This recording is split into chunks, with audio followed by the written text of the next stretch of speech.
the first thing that you need to do is to prepare your silk. And I'm going to give it a good press. Get rid of all those creases.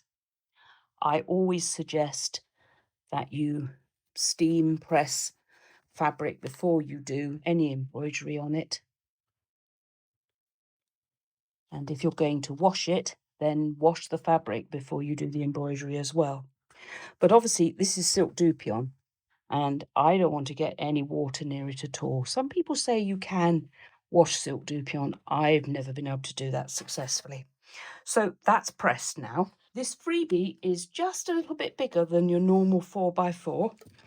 So we're doing it in my 120 hoop. And I've got 2 pieces here of heat and gone. Right, now this is Floriani heat and gone, but Sulky makes something almost identical. There's a smooth side and a rough side, and I tend to put the smooth side at the bottom and then put on the second layer, do the same. I've stitched these designs out with just one layer, and it's not sufficient to hold the stitches, the bars that create the Richelieu work, which are in fact really tiny little segments of freestanding lace. Please excuse my dirty hoop, but that shows I've been busy. I'm going to tighten it slightly, and as I always do, have a look at the back, and that seems to have gone in. I always push slightly proud in all 4 corners. There we are. Now that is ready to be embroidered. And so we're going to go over to my machine, and we're going to do the first section, the first colour, which is some very unique stitches that show you where to cut, but I've designed them in such a way that they will hold the fabric very securely and you won't get fraying issues. Right, we're going to attach. I've already sent this design to my machine. Just see with a different light, a few wrinkles there, so I'm going to tighten that up. Just check it again, that looks fine. Right, now this is quite a small design, 4,370 stitches. Now, obviously we don't need any outlines, but I would say, because I don't normally hoop my fabric, but because I want everything to stay as good as possible, I'm going to do a box of stitches to hold everything in place. So I'm going to do a box of fixing stitches, and on my machine these can be around the design or around the box, and I'm going to do around the hoop.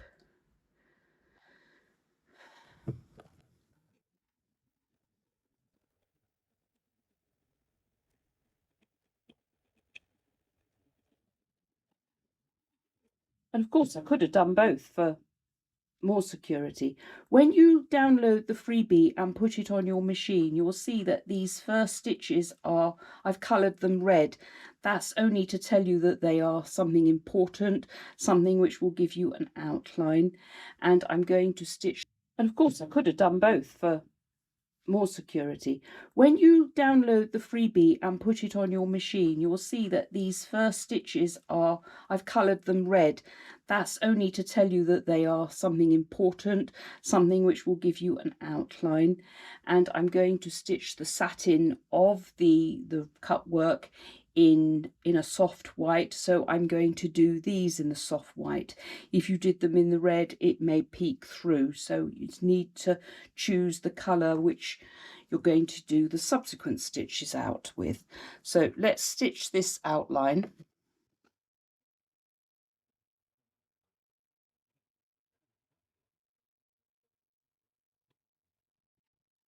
Now, I think it is important not to try and do cuts with your hoop in place, take it off the machine to do that, but obviously leave it inside the hoop. So I'm going to go over to my table and show you how I cut the fabric. The most important thing to remember is that you must have really sharp scissors and to do the trimming. What I tend to do is I use the tip of these squizzers, as they're called. I think that's how you say it. They are very sharp, but they are curved. And that means when I'm cutting, if the curve is uppermost, it's going to be held away from the stabilizer, which must be left in place. So I use the tip to just ease them in. And when that's in, I turn it over and I make sure that it hasn't gone through the stabilizer. And then I can snip. And it's literally, I'm pushing this against the stitches as hard as I can. You know, I'm not leaving a gap. And of course, as you come round, you can also hold the fabric up as well. Now, if you want to, you can check the back and make sure that the stabilizer is all in place. Now, one thing you can do, and I haven't done it today, is that it's a lot easier to cut round if you place your hoop on a rotating cutting mat. I have one, but it's not to hand at the moment. And it will just make, if you're doing one of the larger designs in this collection and you've got several areas to cut, it means you can twist it round easily. So it's important to go as close to these stitches as possible. And the other important thing to do is to go on the back and tidy up any jump stitches. You don't want any threads on the back. It's got to be nice and neat so that when your satin work is done, there are no threads, hopefully, that are protruding. I'm just going to go in on this curve and just cut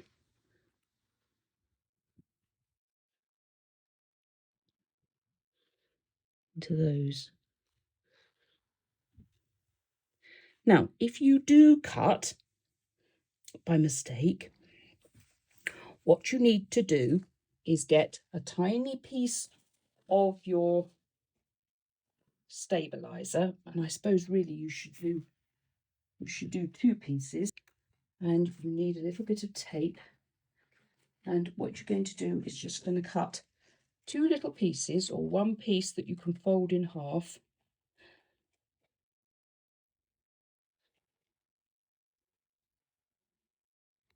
I'm going to snip into this. I know it's there. Yeah, we've got a bit that needs repairing.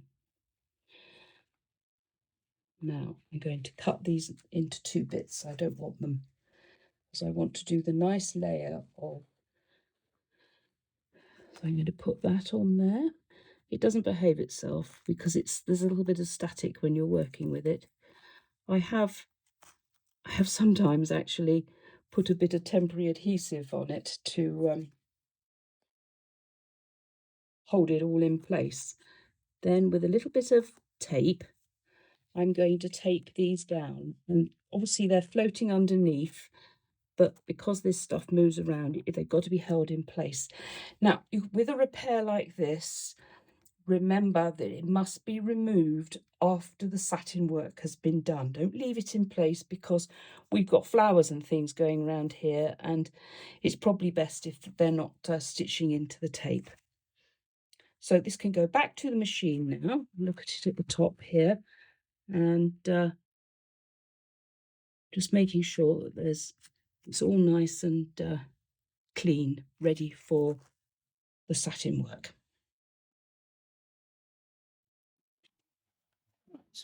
Oops. Back on here. And I'm just checking that my repair is all in place. And I'm going to try and pull up the stitches Oops, no. I'm never very good at that, but anyway, let's leave that. There we are. We've got both of them there. That will mean I turned my wheel to do that. It means that there'll be no threads caught underneath. And hopefully the satin work will be nice and clean.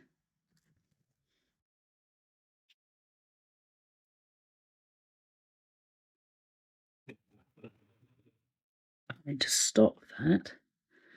And I'm going to trim these threads off. I can't do the ones underneath. But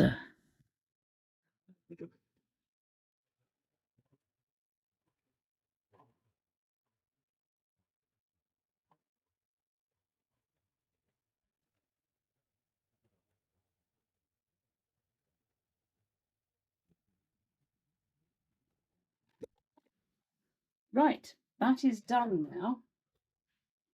And I'm really pleased with that. And I hope you can see all the detail with this overhead camera. So what we're going to do now is we're going to do the floral embroidery, which is at the top of the bottom. But we're going to take this off the hoop. We're going to examine it underneath, and we're going to remove that tape, which I think is a good idea. So I can trim that away.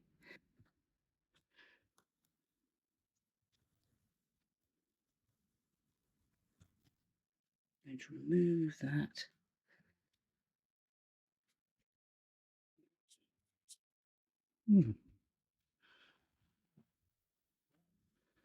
Obviously, the repair is now being held in place by the satin stitches that we did. So I can trim that away.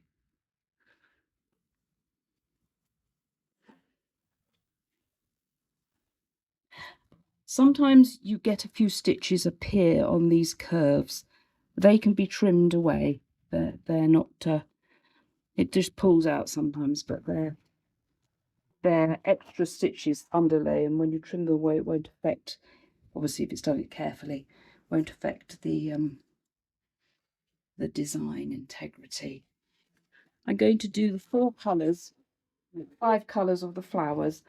I won't show you how they stitch out because it's just ordinary embroidery, but when they're done I'll show you the results and how we take away the stabilizer.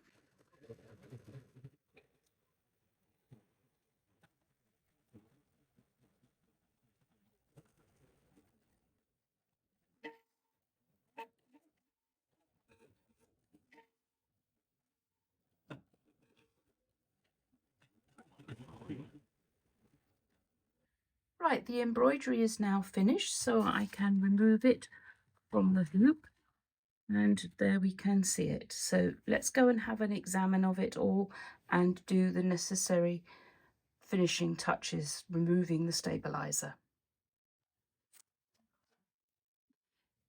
Now I have to confess that I was very loath to use heat and gone heat away stabilizer, because when I first started doing machine embroidery I got into a terrible mess with it and found it very unsatisfactory. In fact, one of the earliest types I had was a cloth based heat away that Sulky made, and that was not very nice. But I've discovered it's not something to be afraid of. In fact, it's quite easy to work with.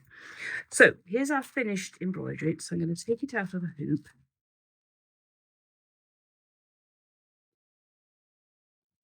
And if we go to the back, we can see we got lots of jump stitches. So I'm going to remove the worst of them.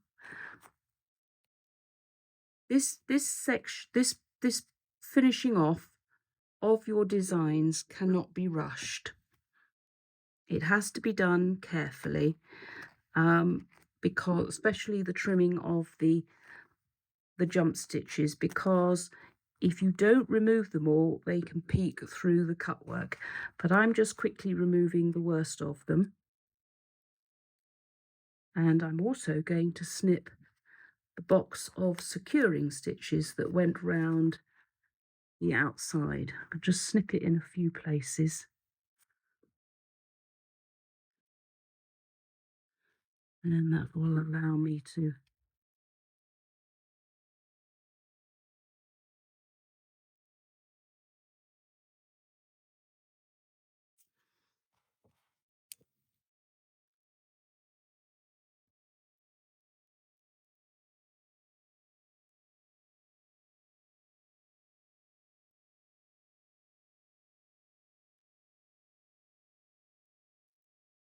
oops, microphone's hitting the camera, which is not a good idea.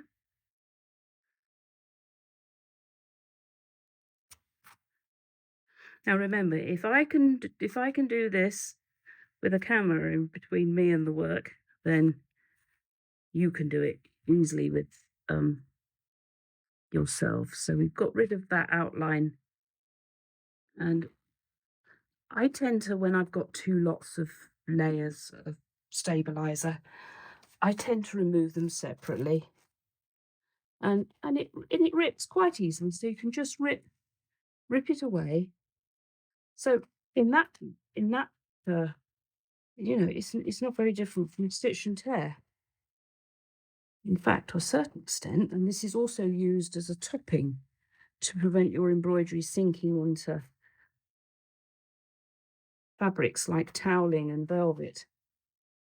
There we are, the worst of the bits off. I've not discovered anything to do with the bits that you remove there. They need to be thrown away. Never like to put stabilizer in the bin, not big chunks of it. Right. We've removed most of the jump stitches, and I've just got a little bit of thread sticking up there, which hasn't quite trimmed. Now, you could just put your iron on it now and remove these sections, but I find it's a little bit better to do a little bit more preparation before you remove them. Now, one thing to remember as you do your removal,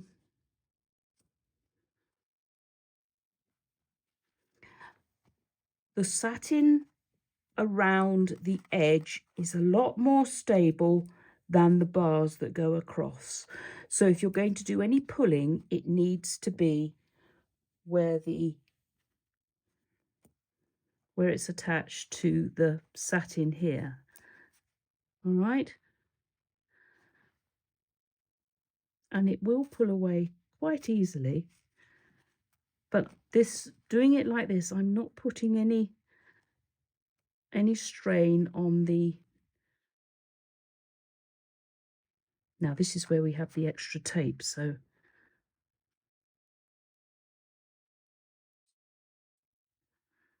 the extra stabilizer, should I say. I mean, obviously it's better if you don't have to do any repairs, but it's not the end of the world. Now, you could lift these up. If they're moved away from one side, you can lift them up. Sorry, my hand's in the way, and just snip them off. All right. The secret is to remove as much of the heat and gone stabilizer, and you'll find afterwards that your floor is littered with tiny little bits of transparent stabilizer. If you just snip it off, because when you heat it, it turns into a little bauble, basically. Just got to do this one. Whoops. Now you see how it's important to move it from the base. This has got an awful lot of stabilizer, so I'm going to snip into it. That's it. And cut it away. So you're removing just the excess. Sorry if I'm making it look a bit awkward, but it's always a little extra challenge to work around a camera. Right, that's the majority of it off. And we hold it up, we can see most of it's gone. Sometimes these stitches appear here, and I'm literally going to just snip them away. It won't do any harm to do that. Right. I'm pressing here on a wool mat. I don't think it will hurt the wool mat, but I've got a tiny piece of calico that I'm going to put onto my surface, just so that nothing is damaged. The first time you remove stabilizer, put your iron on a medium setting, and it's better to start with it not hot enough than at the other extreme and have it too hot. I've got it just between my wool and silk and linen and cotton setting. And when I was doing this the other day, I started at the lower range of the silk. Now, you don't find that much happens when you just put the whole iron on like I'm doing here. But if you use the tip and lift things up, then that does seem to do the trick.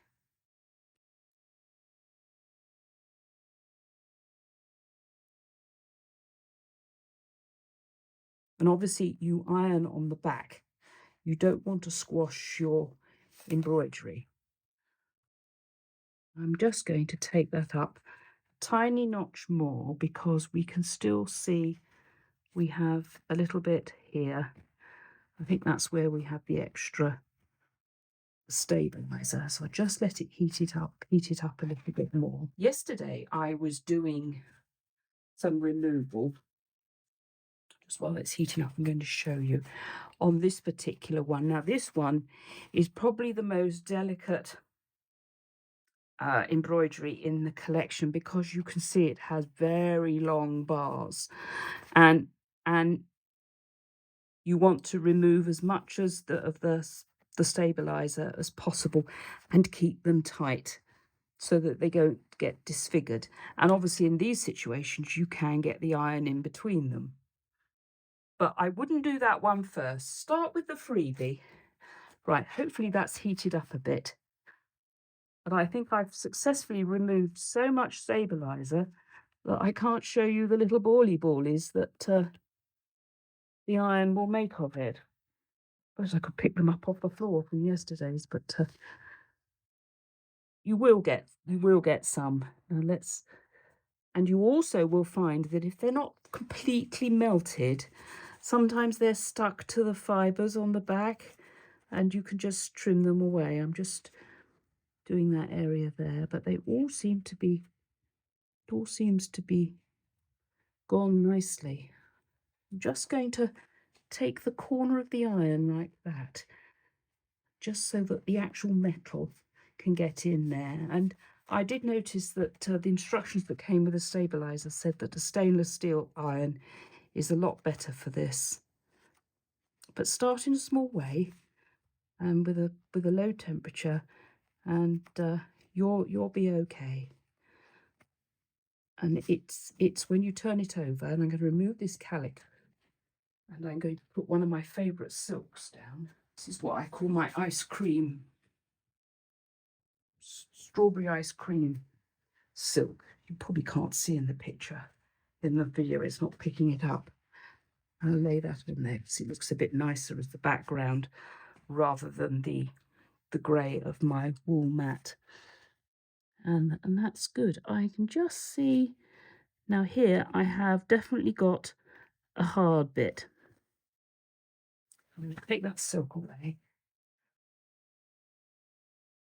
Just get into that corner. Now, obviously, if you're going to be doing these designs on any fabric like cotton that can be washed, then you can use a wash away stabilizer. But I challenge myself, and those of you who know me know that I love to embroider on silk, and I wanted to make cutwork designs that would embroider out on silk. And there we have the freebie. Easy to produce if you take your time and do a little practice run with this freebie before perhaps you buy the whole collection and start creating some beautiful heirloom embroidery designs. Thank you for watching. Do leave your comments, tell me what you think, and I look forward to people sending me photos of the projects that they are able to make with these designs. There are, I think there are over 100. There are 5 sets in the collection with over 100 designs. There's a heart in there made with the Richelieu bars, and there are also 3 sizes of buttonholes because I believe every heirloom collection needs buttonholes. So do leave a comment, and if you're not subscribed to this channel, it would be great if you did, because then if you hit the little bell, you'll get notified every time I upload a new video, and that is your chance to come and visit me here in my embroidery studio. Thank you for watching. Bye for now, and happy embroidering.